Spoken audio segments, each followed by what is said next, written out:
Eh bien voilà, je vois qu'il y a déjà du monde en ligne. Il est 10 heures, on me dit qu'on peut commencer. Bonjour à toutes et tous. Merci de nous avoir rejoints ce matin pour ce nouveau webinaire consacré au marché de l'énergie.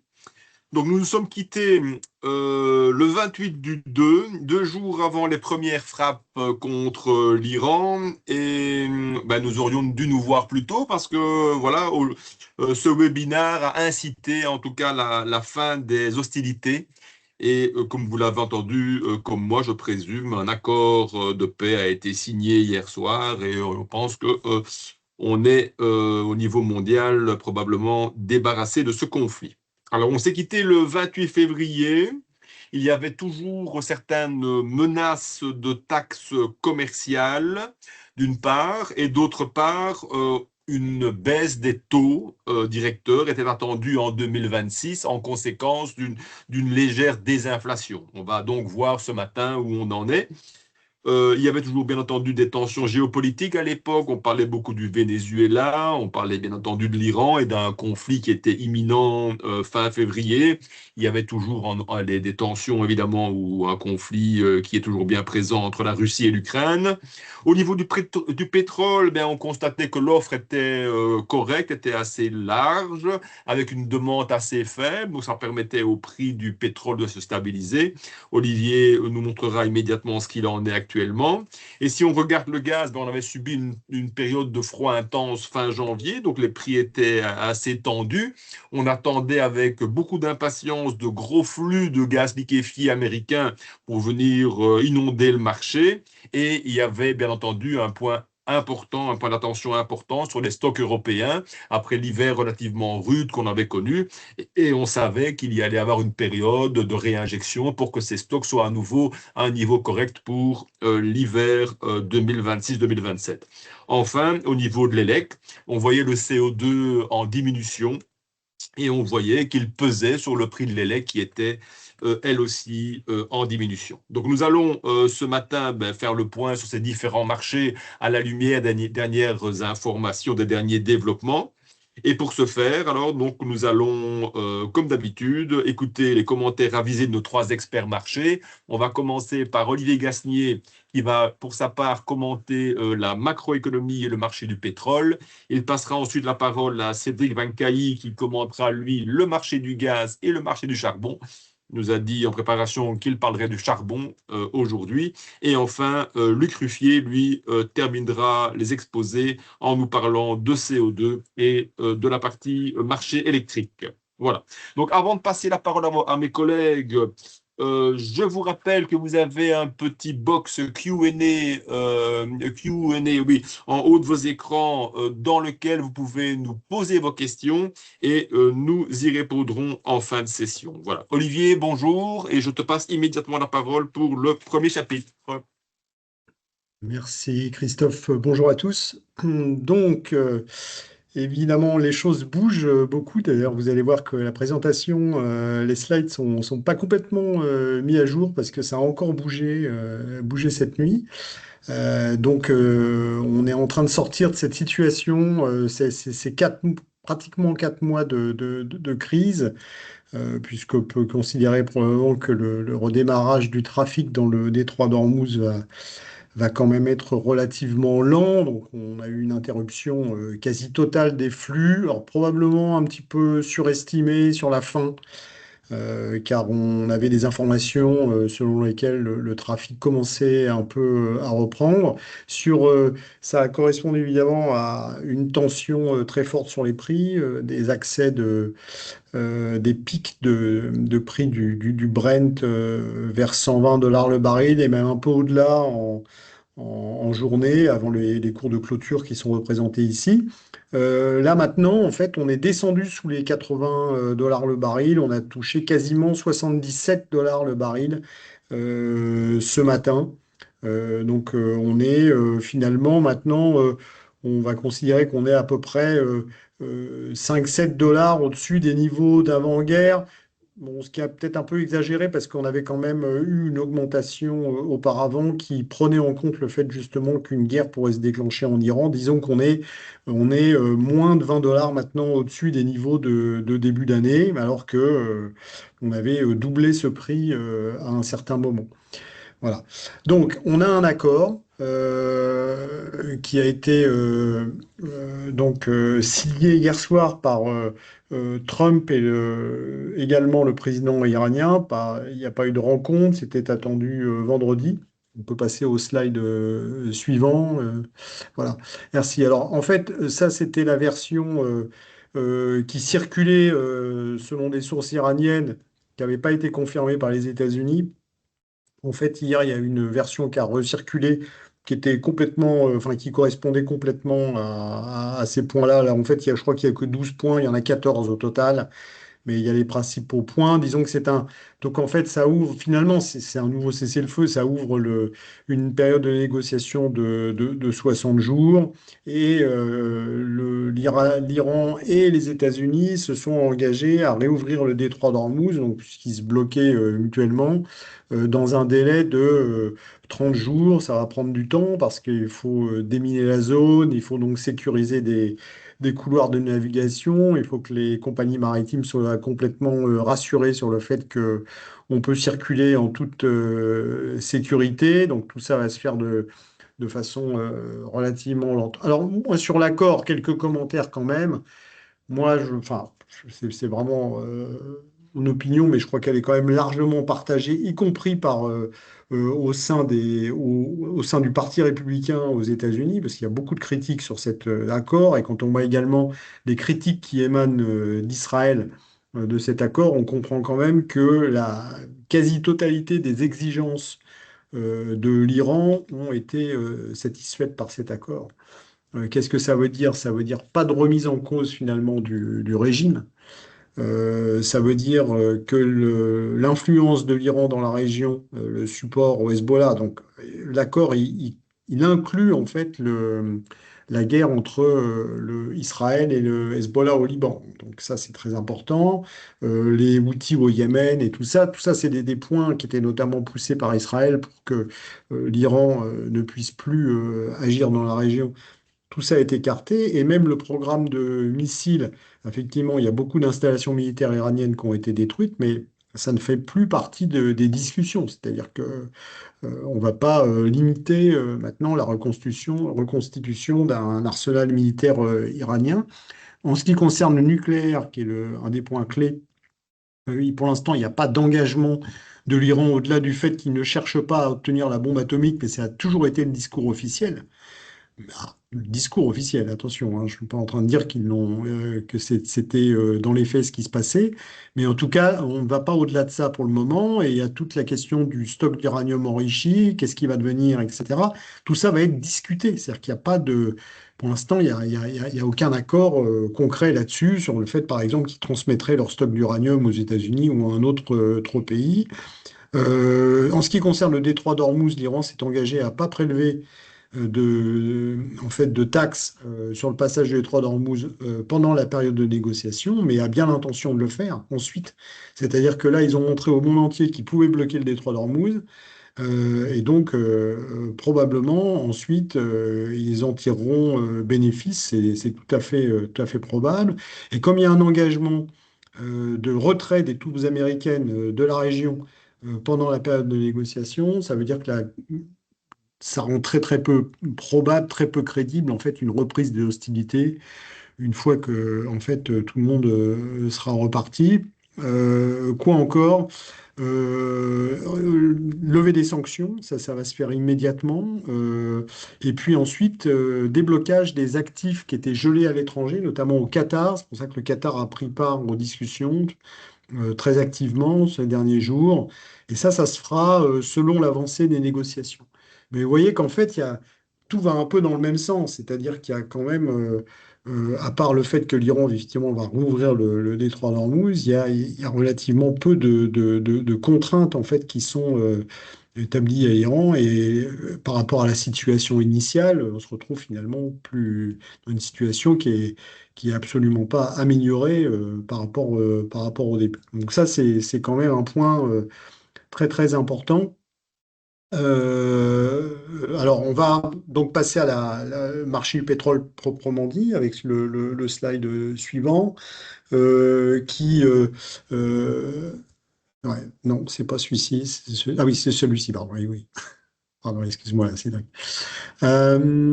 Voilà, donc en fait, la question maintenant, c'est de savoir à quelle vitesse ça va redémarrer, en fait. Comment, Donc le marché, on peut dire aujourd'hui, d'une certaine façon, le marché price la disparition totale du risque politique et se projette finalement dans une situation très rapidement, parce qu'on voit, on est redescendu à 77 dollars baril, où de nouveau le pétrole coule à flot, et puis la situation va se normaliser relativement rapidement. Alors, ce qui est important de rappeler, c'est quand même on a perdu grosso modo entre 12 13 millions de barils par jour en termes de production en fait des pays du Golfe au cours de la période, puisque il y avait 20 millions de barils par jour qui circulaient dans le Golfe. Il y a une partie qui a été reroutée via le pipeline qui traverse l'Arabie Saoudite, et puis celui qui est beaucoup plus petit, une capacité beaucoup plus limitée qui permet d'évacuer du pétrole des Émirats arabes unis. Mais au total, ça faisait probablement autour de 5 millions de barils jour, peut-être un petit peu plus, qui pouvaient être exportés. Il y avait aussi l'Irak qui arrivait à exporter un petit peu via la Turquie, mais enfin, c'est quand même très, très limité, ce qui fait que, évidemment, les stocks se sont complètement remplis dans les pays producteurs, et puis à un moment donné, il a fallu réduire la production parce que, du coup, il n'y avait plus moyen de l'évacuer. Il y a eu le déblocage des réserves stratégiques qui a été de 400 millions de barils, donc plus de 3 millions de barils jour, disons, sur une période de 120 jours si on suit ce qu'ont fait à peu près les États-Unis. Il y a eu la levée des sanctions contre la Russie et l'Iran pour qu'ils puissent vendre tout le pétrole qui était stocké en mer à l'ouest, à l'est, par contre, pardon, d'Ormuz. On a vu une forte baisse des stocks également commerciaux. Il ne faut pas oublier qu'il y avait un surplus initial qui a permis d'avoir un choc un peu moins élevé, puisqu'il y avait autour de probablement 3 millions de barils d'excédent en fait, du marché, donc qui n'était pas à combler d'une certaine façon. Et puis, alors, l'élément qui est très important à prendre en compte et qui avait été sous-estimé clairement au début de la crise, c'est le fait que la demande s'est ajustée très très rapidement. Très rapidement, on a eu des informations en Europe sur le fait que les supermarchés rapportaient des baisses de consommation de carburant de l'ordre de 15-20%, tout à fait significative, avec voilà, une mise en place de stratégies de contournement, covoiturage, etc. Et puis surtout en Chine, là, on a eu très vite baisse de l'activité des raffineurs, interdiction d'exporter des produits raffinés. En fait, cette interdiction a été partiellement levée pour aller alimenter les pays voisins qui recevaient plus du tout de pétrole de la région du Golfe. Et puis surtout, on a vu un effondrement des importations de brut de la Chine, qu'on a ici sur le graphique, en une baisse de l'ordre de 4 millions de barils jour, donc tout à fait significative.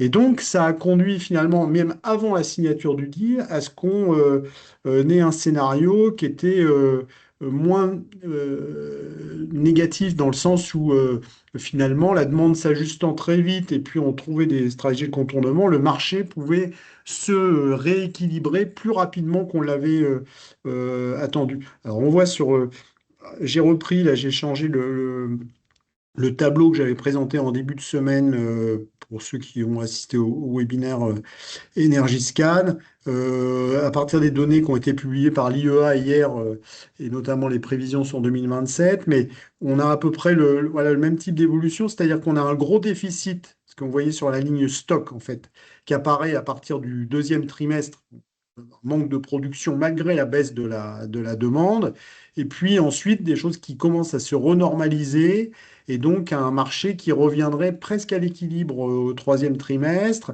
et au quatrième trimestre qui pourrait repasser en excédent. L'idée pour 2027, c'est que probablement sur l'année, on repassera sur un excédent relativement substantiel et donc on aura de nouveau des pressions à la baisse sur les prix assez forts. Tout ça est à prendre vraiment prudemment parce qu'on n'est pas sûr de la façon dont ça va se refaire. Alors, juste un mot sur le retour du pétrole. Il faut quand même prendre en compte le fait que donc voilà, ça va mettre du temps à circuler normalement dans le détroit d'Ormuz.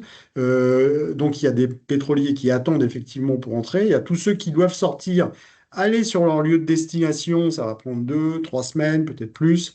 Décharger leur cargaison, revenir ensuite. Il faut vider au moins une partie des stocks de tous les pays qui sont à l'ouest d'Ormuz pour pouvoir redémarrer ensuite la production. Donc, tout ça, c'est un processus qui est long.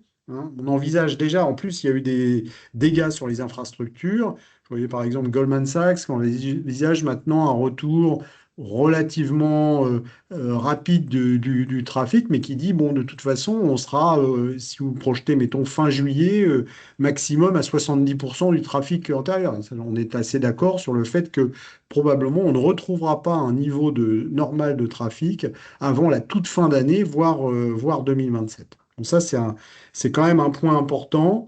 Il y a un rééquilibrage en cours, mais ça va prendre du temps. Alors, on peut changer de slide. Il y a un deuxième point qui est important, c'est que les risques à court terme, de mon point de vue, sont probablement sous-estimés par le marché qui se focalise sur le risque politique actuellement et qui se dit, bon là, de toute façon, les États-Unis ne veulent plus y retourner, ça va s'arranger et même si on peut avoir un processus de paix qui déraille, il ne faut pas oublier quand même que, par exemple, la question du nucléaire, bah, c'est clair qu'il va y avoir un blocage dessus et que ça va être extrêmement compliqué d'aboutir à un accord de nouveau. La probabilité que les hostilités reprennent est quand même relativement faible. Voilà, ça c'est le point. Le deuxième point quand même qu'il faut regarder, c'est que les stocks ont baissé à une vitesse folle ces dernières semaines. On a vu des baisses de stock très fortes en Europe. Alors, ça a été très fort au début, notamment sur le jet fuel, mais les raffineries ont produit de plus en plus de jet fuel pour combler ce déficit. Et si on regarde ce qui se passe en Asie, sachant qu'on n'a pas les chiffres sur la Chine, on a des estimations, on n'a pas les chiffres officiels fournis par la Chine, ça c'est bien dommage. On sait juste que la Chine a accumulé énormément de stocks l'année dernière et qui puisent maintenant dedans, mais on ne sait pas exactement à quel niveau. Mais par contre, on a des informations sur le hub de Singapour par lequel transite beaucoup en fait de pétrole arrivant en Asie. Et là, même chose, en fait, on a le même type de graphe avec un effondrement des stocks, notamment de diesel et de produits pétroliers en général. Alors, la pression, en fait, elle s'est reportée sur le marché américain. Donc, slide suivant. Voilà, merci. En fait, ce qu'on a vu, c'est que, évidemment, les raffineurs américains, profitant des marges qui étaient en forte hausse, ont alimenté notamment le marché européen. Donc, c'est à produire beaucoup plus de jet fuel, notamment, et pour alimenter le marché européen. On a vu les exportations à la fois de brut et de produits pétroliers, hein, ce qu'on voit sur les deux petits graphiques là au milieu, s'envoler, atteindre des niveaux bien plus élevés que les années précédentes. Et donc, en parallèle, les niveaux de stock baissaient fortement. Alors là, voilà, ce graphique-là, les trois petits graphiques là sont à jour après les informations qu'on a eues hier puisqu'on a des données hebdomadaires aux États-Unis qui sont fort utiles. On voit que la baisse des stocks de brut a continué de façon très rapide et que les stocks de produits également continuent de baisser. Alors notamment, il y a le hub de Cushing en fait où il y a les stocks en fait, ce qui permet de déterminer notamment l'établissement du prix du WTI, qui est la référence américaine, avec beaucoup de pétrole qui arrive du Canada. Et ben là, les stocks à Cushing sont tellement bas, ils ont atteint 20 millions de barils, on peut considérer qu'ils sont au niveau minimum opérationnel, ou quasiment. On est juste à 3 semaines max, ou même 1 à 2 semaines max du niveau opérationnel minimum, en dessous duquel on ne peut pas tomber, parce qu'après, il y a des problèmes de pression dans le système, etc. Et donc, En fait, on ne peut pas aller sous ce niveau-là. Donc, on est vraiment sur des niveaux très tendus. Vous voyez sur le graphique qui n'a pas été mis à jour, le gros graphique à gauche, qu'on est le minimum niveau, le niveau minimum des stocks qui a été atteint historiquement. On voit d'ailleurs en parallèle l'augmentation très forte des exportations. Donc, la partie sombre en bas, c'est les stocks stratégiques qui ont baissé. Ils sont au plus bas depuis 1983, les stocks stratégiques américains. Et donc, on est très proche du minimum opérationnel. C'est-à-dire qu'à veut dire qu'à un moment donné, et d'ailleurs, on commence à le voir sur les exportations de brut, on voit que ça va être obligé de ralentir fortement pour alimenter le marché domestique parce que les stocks ne peuvent pas continuer de baisser comme ça. Tout ça pour dire, pour souligner le fait que à court terme, il y a quand même toujours un risque que les prix dérapent, ou au moins sur certains segments de marché, il y ait des blocages. Ça, faut le garder en tête, parce que je pense que c'est relativement sous-estimé. Au moindre pépin, on peut avoir des tensions qui apparaissent ça et là, parce qu'il y aura justement une espèce de blocage, parce que les stocks sont trop bas. Ça, c'est quand même un point, à mon avis, qui est important à souligner. Et c'est pour ça qu'en fait, même si on savait qu'il allait y avoir un accord quand on a publié le rapport mensuel la semaine dernière, on a laissé cette possibilité que les prix montent à court terme. On a exprimé en disant, bon, les prix peuvent aller encore à 100. C'est pas l'idée qu'en fait on va avoir tout d'un coup une remontée des prix qui va durer, etc. C'est probablement pas, parce que on voit bien que la dynamique, elle est clairement maintenant vers la paix, vers le retour du pétrole, mais on peut avoir des tensions. Alors, si on peut voir juste le slide suivant, en fait, c'est le scénario. Voilà, le scénario de prix. Bon, évidemment, vous avez un scénario catastrophe où les négociations échouent mais encore une fois, on croit de moins en moins au scénario. Mais l'idée, c'était quand même de souligner qu'il peut y avoir encore des tensions. Voilà. Ensuite, peu de doute sur le fait qu'on va aller, que ça va baisser, qu'on va aller à nouveau sur une situation de surplus probablement sur l'année 2027. Et donc, ça va retirer les prix du pétrole à la baisse. Mais à court terme, il y a des risques de tension. J'insiste quand même là-dessus. Je vais aller très vite sur la partie macroéconomie en me focalisant juste sur le risque inflationniste. Bon, sur l'activité en général, disons, si je veux vraiment résumer très vite les choses, on a une économie américaine qui pour l'instant surnage, avec des taux de croissance qui sont toujours très solides, autour de 3%. Ça va bien, mais ça vient du fait qu'effectivement les États-Unis sont le plus gros producteur de pétrole, ils n'étaient pas spécialement touchés par Hormuz, etc. Ils en ont plutôt bénéficié. Il y a l'impact de la hausse des taux, justement, qui vient de la hausse de l'inflation qui peut être négatif à terme sur le consommateur américain. En Europe, on a vu déjà les dégâts et les enquêtes suggèrent qu'on est parti probablement sur plusieurs trimestres de croissance quasi nulle. Tandis qu'en Chine, c'est pareil, on a des signes de ralentissement de nouveau de l'activité domestique avec un marché immobilier qui est toujours en crise. De plus en plus, une croissance qui repose sur les exportations et qui s'expose du coup à des mesures protectionnistes. Et on a vu que notamment la Commission européenne là, va changer probablement d'attitude, va adopter des mesures contre la Chine. Donc si on se concentre sur l'inflation, on a vu que l'inflation a commencé à remonter au-delà de 4% aux États-Unis. On a dépassé 3% en Europe. L'inflation sous-jacente a commencé à bouger un petit peu, mais pas beaucoup. Pour le moment, c'est quand même essentiellement une tension sur les prix de l'énergie. L'impact sur la confiance des ménages, il a été immédiat. Je pense que ça, c'est important de le souligner parce que, en fait, ça n'aurait pas été nécessairement le cas si on n'avait pas eu les crises auparavant. Or, on a enchaîné les crises, le Covid, la sortie du Covid, les tensions sur l'offre, le pic d'inflation, la guerre en Ukraine, les prix du gaz qui s'envolent, etc. On a plusieurs chocs successifs, c'est que maintenant, à la moindre alerte, finalement, le consommateur réagit très très vite, et on l'a vu sur l'ajustement du niveau de consommation. Il n'y a pas que le consommateur qui réagit, il y a aussi les banques centrales. Si on peut passer au slide suivant. Alors, on a eu la hausse des taux de la BCE la semaine dernière. On a eu la hausse des taux de la Banque du Japon avant-hier, pardon. Et on a eu hier soir, et c'est là où j'ai pas eu le temps de mettre à jour mes petits graphes, une réunion de la Fed qui a quand même surpris, parce qu'on s'attendait quand même à ce que donc c'était la premier meeting du nouveau président nommé par Trump, normalement pour avoir une politique plutôt accommodante, et le discours d'ensemble Et les prévisions des membres de la Fed, etc., montrent qu'il y a une préoccupation inflationniste, y compris de Kevin Warsh, le nouveau président.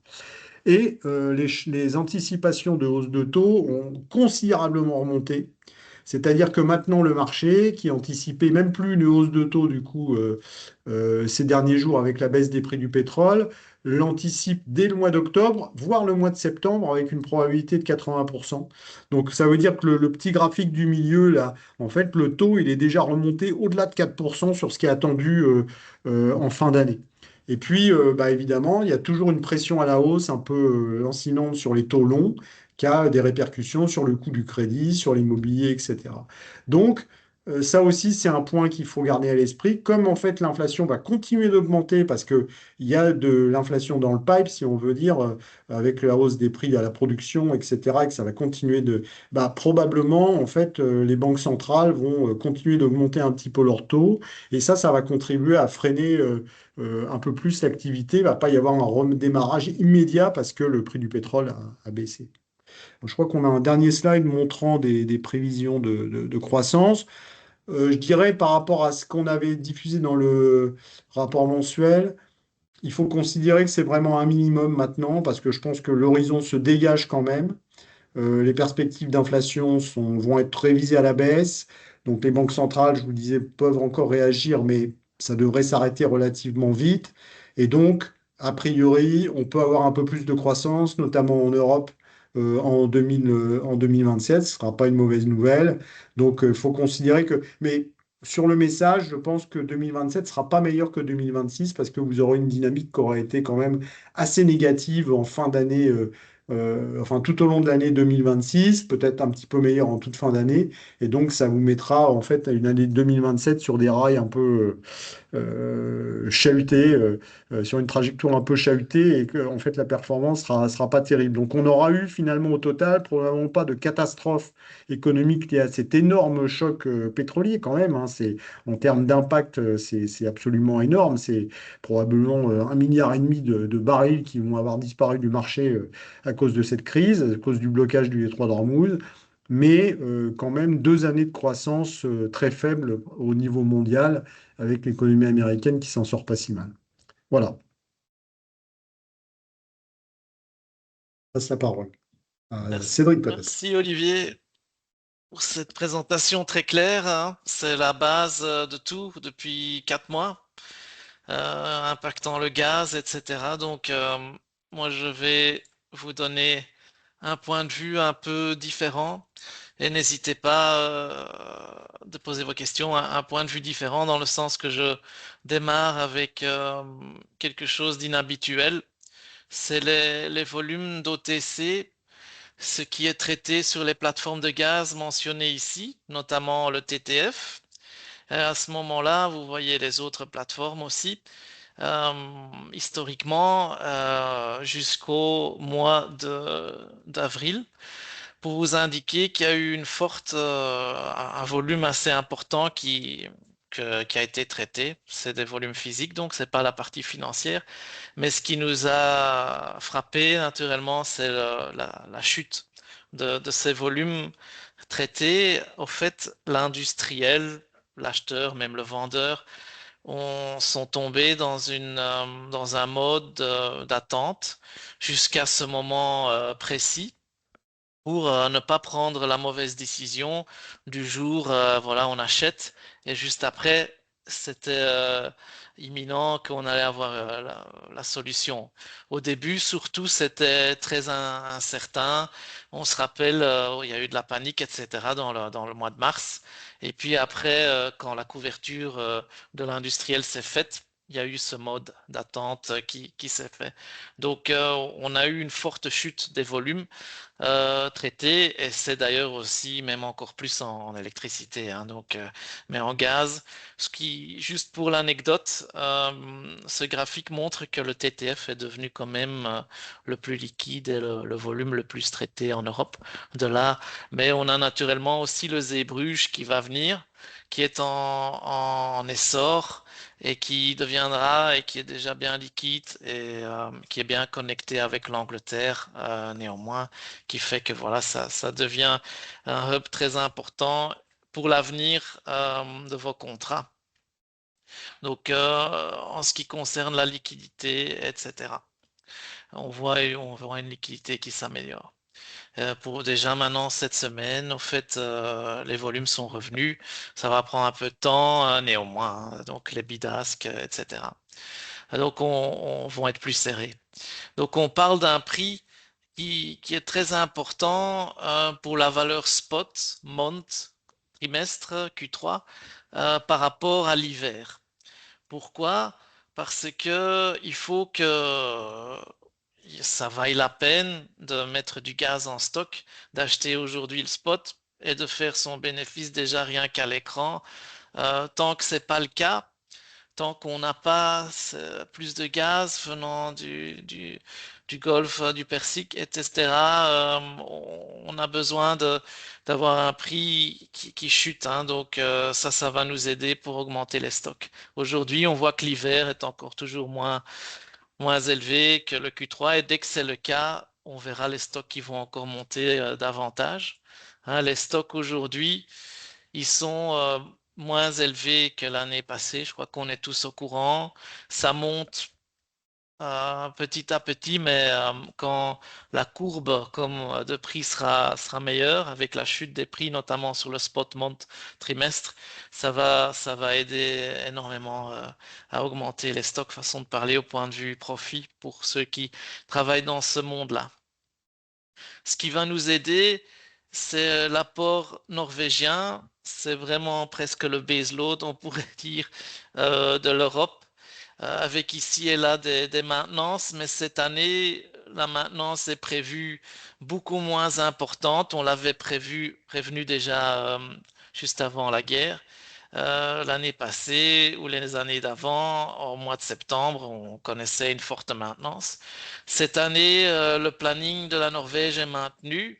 On reçoit un approvisionnement très constant pour les prochains mois, donc ça nous aidera plus que d'habitude, en ayant moins de, de maintenance en septembre. Donc ça, c'est à retenir. Donc ça nous aidera pour augmenter les stocks. C'est les stocks qui vont être très importants pour la suite. À ce moment-là, on a aussi besoin de cargo d'LNG. Ça a été assez puissant, question volume. On ne peut pas se plaindre, notamment venant des États-Unis, hein. Donc, depuis la substitution du gaz russe via l'Ukraine ou le pipeline Nord Stream, on a cet apport LNG qui nous est très important. C'est important de voir le contexte au point de vue mondial. D'où est-ce qu'on vient? Comment est-ce qu'on a démarré l'année? Avant la guerre, on avait un approvisionnement d'exportation au point de vue mondial. Donc, si on agrège tous les volumes extrêmement élevés avec la liquéfaction de la capacité américaine qui s'améliore et qui s'améliorera encore davantage. On a perdu le Qatar avec le Golfe du Persique. Donc, ça a fait la chute. Mais ce qui est important, c'est qu'on est au même niveau que les années précédentes. On a 2024, 2023, et maintenant on maintient un bon niveau. Donc on ne peut pas se plaindre. Ça c'est mieux, ça va être mieux peut-être 100 à 150 millions de mètres cubes par jour au fur et à mesure que Qatar revient, mais pas en plein régime vu que leur infrastructure a été touchée. Donc ça c'est à retenir sur l'LNG, mais ça reste crucial et ça va rester important dans les semaines qui viennent pour passer l'été et préparer l'hiver avec les stocks.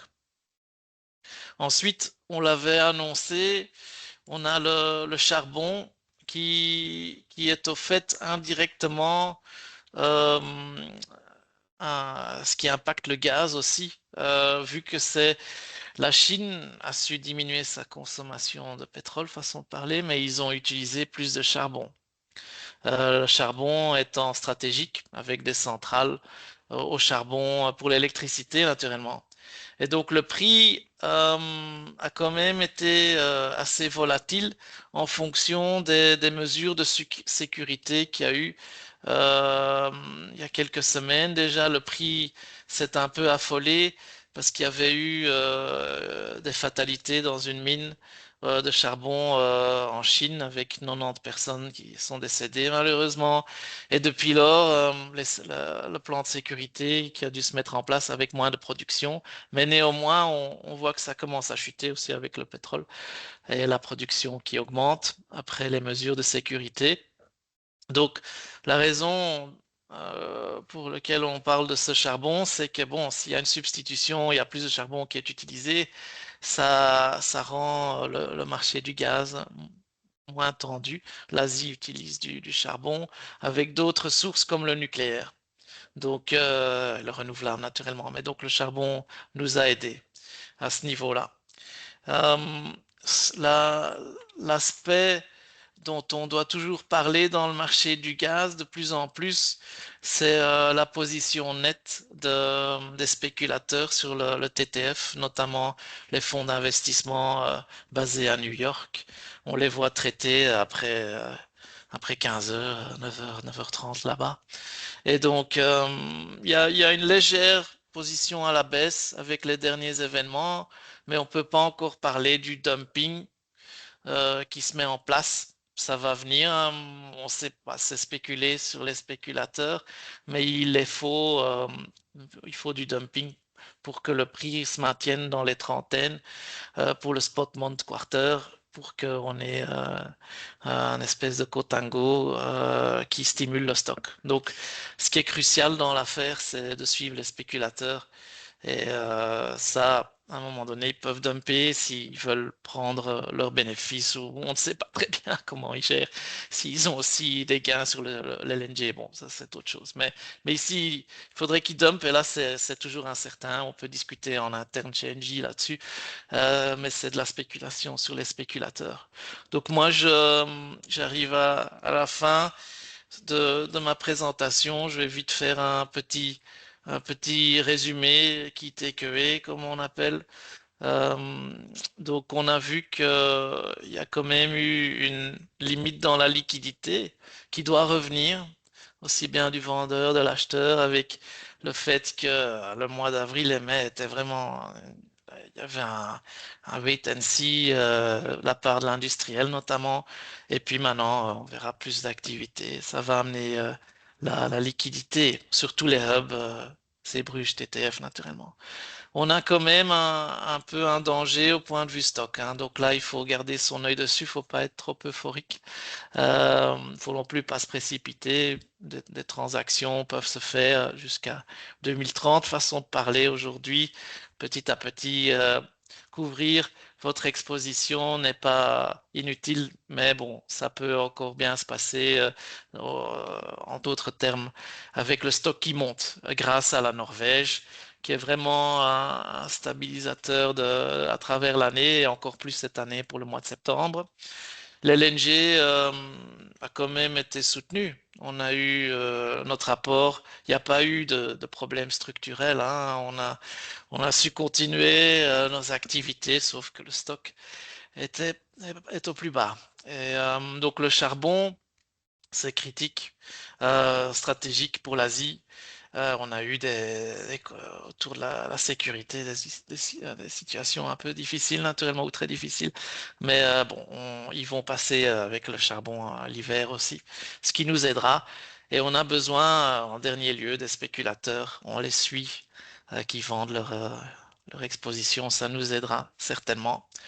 Donc, entre-temps, je suppose que Luc est prêt pour reprendre la main et n'hésitez pas à poser vos questions non plus. Merci à toi, Luc. Merci Cédric. Bonjour tout le monde. Donc, commençons directement par le CE2 qui également a fait les frais de la situation géopolitique au Moyen-Orient. Donc on s'était parlé fin février, quelques jours avant le début du conflit. On était dans une situation où on était déjà dans une forme de baisse pour le marché du carbone, notamment drivé par des différentes attaques de leaders européens qui appelaient à réformer le système, à allonger l'offre de carbone qui est finalement fixée par la Commission européenne, hein. C'est un marché réglementaire. Notamment, on a eu le chancelier allemand qui a fait quelques commentaires qui semblaient dire que un prix de carbone élevé avait un impact sur la compétitivité des entreprises européennes, notamment de l'industrie. Même commentaire du côté de l'Italie. Et donc, cette pression politique a fait baisser les prix dans un premier temps. Et le coup de grâce, finalement, a été le conflit au Moyen-Orient, où, du fait de la forte hausse des prix de l'énergie, donc gaz, pétrole, etc., le carbone anticipe l'activité industrielle et euh, la- la- les prix élevés du gaz sont très négatifs enfin très néfastes à l'activité industrielle. Donc on aurait le marché à ce moment-là anticipé une dégradation de l'activité industrielle et donc une moindre demande en carbone. Et donc naturellement un marché qui s'équilibre à la baisse, des prix qui chutent et aussi ce qui forcément ouvre la porte à une révision par la Commission européenne pour alléger la pression sur les entreprises en diminuant les prix du carbone, en jouant sur l'offre disponible dans les années à venir. Cette situation a été finalement de courte durée. L'anticipation, enfin après le sommet au niveau européen, on n'a pas vu de développement majeur dans le sens d'un relâchement complet de l'offre, ce qui fait que les prix ont pu légèrement remonter et ont petit à petit, depuis mars, été orientés à la hausse. Ce qui est intéressant de noter, c'est que finalement, les prix du carbone ont été inversement corrélés au prix du gaz. Donc, sur cette même période, les prix du gaz ont chuté. Donc, on le verra, ça a eu un impact sur le prix de l'électricité. Euh, Tout simplement parce que l'anticipation des prix du gaz plus faibles mène à voilà, des perspectives un peu meilleures sur l'activité industrielle. Maintenant, si on regarde un petit peu ce qui se passe au niveau de l'équilibre offre-demande, je l'ai mentionné plus tôt, mais en fait, la Commission européenne a un levier très fort, c'est jouer sur les niveaux de free allocation, donc d'allocation gratuite de quotas, notamment par ce qu'on appelle des benchmarks. C'est des valeurs de référence qui, si elles sont révisées un peu plus, on va dire, lâchement, permettraient d'augmenter l'offre, mais ce n'a pas été le cas. Au final, le marché, enfin, les nouveaux benchmarks qui ont été publiés sont relativement en ligne avec les attentes et ne confirment pas la volonté de la Commission européenne de relâcher complètement le marché. Il y a eu une réforme sur la MSR, donc la Market Stability Reserve, qui est un mécanisme de réserve qui joue le rôle de tampon, qui retire des quotas en circulation quand il y en a trop, et dans les années à venir, qui devrait être amené à l'inverse, à injecter des quotas quand le marché sera bien plus resserré. Vous pouvez noter voilà, globalement, l'offre de quotas qui est en forte baisse, ça suit les trajectoires de baisse au niveau, enfin, la volonté de baisser les émissions carbone en Europe, mais une accélération dans la baisse depuis 2025, avec encore une forte marche entre 2026 et 2027 qui est attendue. Sur le point, si on revient encore sur le point politique, un gros point d'attention pour le marché du carbone devrait se passer en juillet. On attend la review du marché de l'ETS, donc qui doit être validé d'un point de vue politique. Un des gros sujets d'incertitude, c'est sur la réduction à long terme, enfin le rythme de réduction des émissions de carbone dans l'UE, qui est actuellement à 4,4%, mais qui pourrait être remonté. Donc en final, ça voudrait dire relâcher un peu les contraintes du marché, injecter un peu plus d'offres. Donc on peut voir l'offre cumulée ici en vert à droite, et qui permettrait de ne pas trop faire monter les prix après 2030. Quand on regarde la période avant 2030, il n'y a pas vraiment de développement ou de questions à ce niveau-là.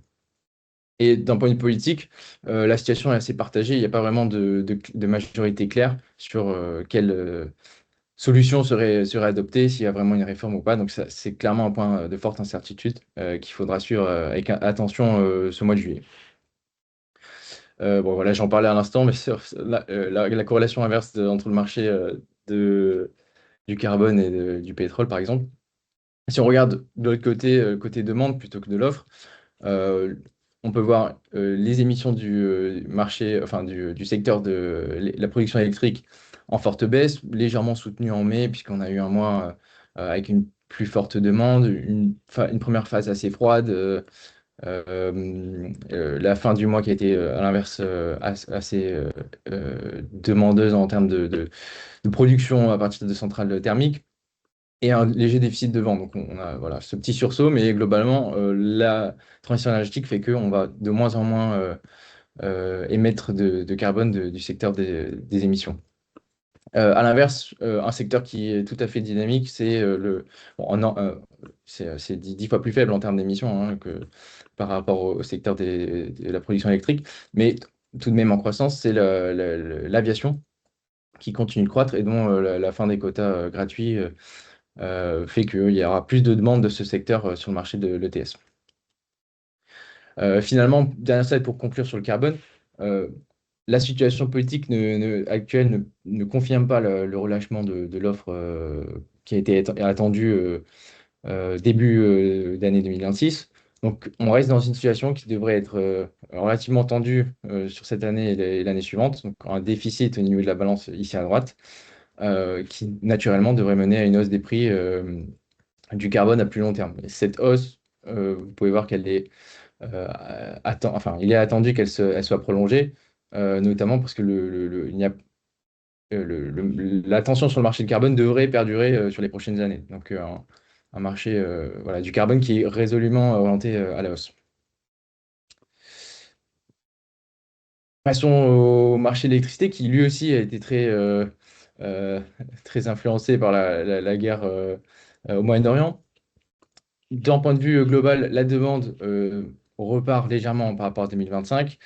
Il y a des effets climatiques qui expliquent cela, notamment en mai, en France par exemple. Mais point d'attention, enfin, ce qui est vraiment intéressant, par exemple, sur le premier trimestre, c'est un rebond des ventes de voitures électriques et de pompes à chaleur, notamment induit par la guerre au Moyen-Orient, ce qui oriente naturellement le marché de l'électricité vers une plus forte demande, enfin, ou une croissance de la demande qui est plus rapide que ce qu'on aurait pu anticiper avant la crise. Donc une prise de conscience de certains consommateurs de vouloir se découpler des combustibles fossiles. Au niveau de l'offre, si on regarde globalement au niveau de la production renouvelable, on peut tout à fait voir la volatilité de la production éolienne, peut-être un déficit en mai, mais globalement une situation qui s'était améliorée par rapport à 2025, où on avait vu des forts déficits de vent, notamment sur l'hiver, en Allemagne et dans l'Europe du Nord-Est. L'autre côté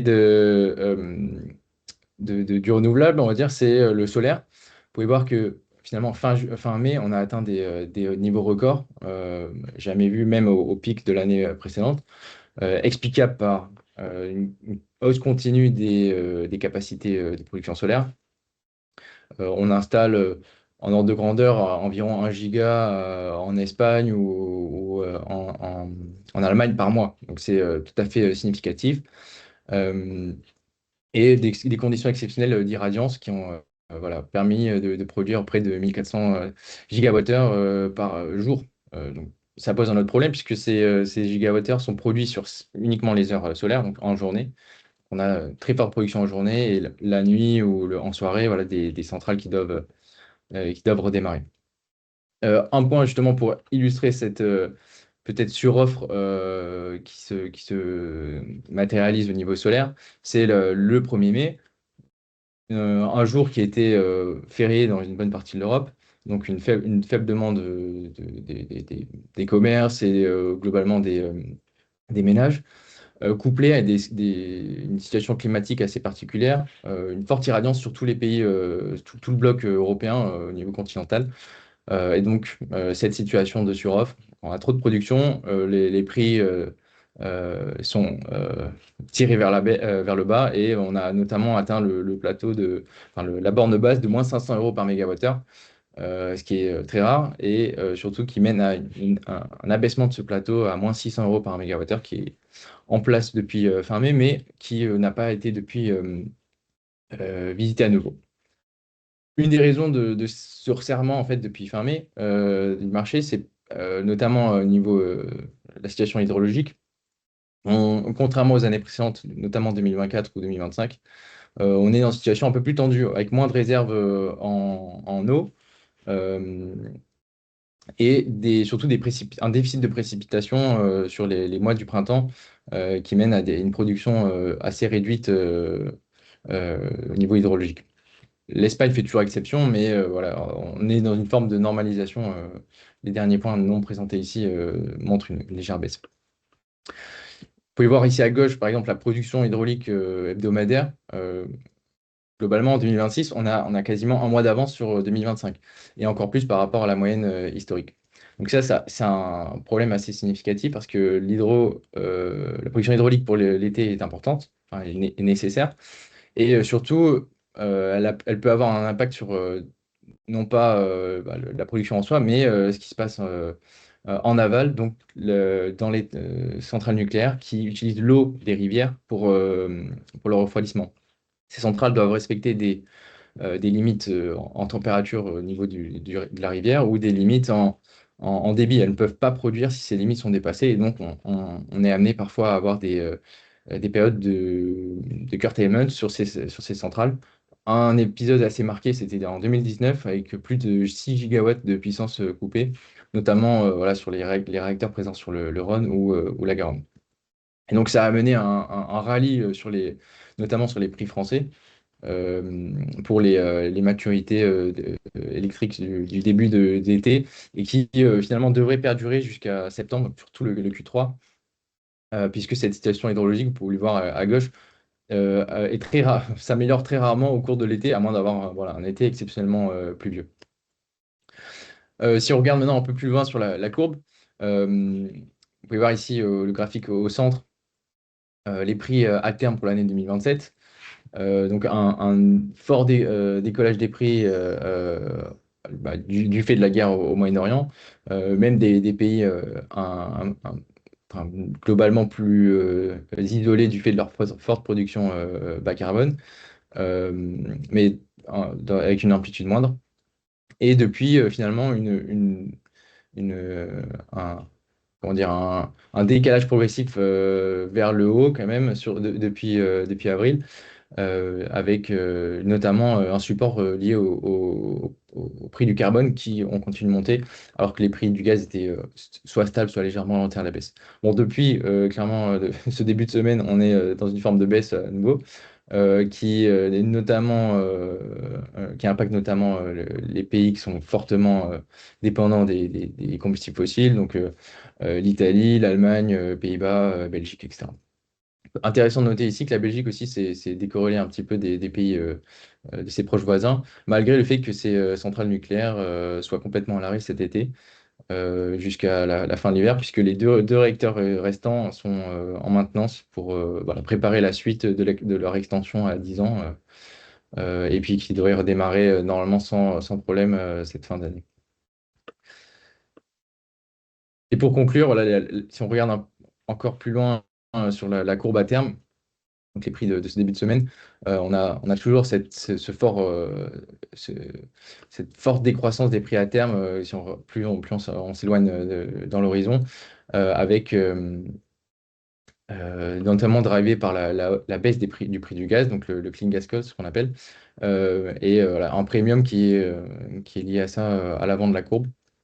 Alors que d'autres pays, avec une production bien plus décarbonée, sont capables d'être bien plus bas, notamment la France, qui a un plus bas en cal 28, période où la centrale de Flamanville 3 devrait revenir en production, alors que ce n'est pas le cas en 2027. Elle sera à l'arrêt. Voilà, mais c'est à surveiller. L'influence de la situation hydrologique est à surveiller, puisque période de forte tension quand même sur les prix spot, ou les prix à terme à l'avant de la courbe pourraient supporter les maturités proches de la livraison, notamment en France, par exemple. Voilà, c'est tout pour l'électricité. On peut passer à la section Q&A. Parfait, merci beaucoup Luc. Alors, on a eu quelques questions, mais on va épargner Olivier aujourd'hui. Donc, on a essentiellement des questions pour Cédric et pour toi. Luc, je commence par Cédric. Cédric, est-ce qu'on peut espérer une diminution du prix du gaz d'ici Q3 2026? Oui, tout à fait. Donc, on a déjà démarré la baisse. Ça peut aller très vite. Euh, Faut pas se précipiter non plus, mais on a des clients qui n'ont pas nécessairement déjà acheté, donc eux, ils sont dans des situations différentes. Donc, ça dépend de votre position, mais moi, il y a vraiment des perspectives plutôt à la baisse. J'ai plusieurs raisons que j'ai indiquées, dont les spéculateurs, s'ils font du dumping, par exemple, et que les stocks montent, d'ici là, on est plus dans une opportunité. Ok. Une deuxième question pour toi, Cédric. Est-ce qu'on a une idée de la prévision de la demande européenne en gaz dans les 3 à 5 ans? Oui, bah là, je vais repartager mon écran si vous me le permettez. Ah, je me suis trompé peut-être. Ah oui, non, je partage bien.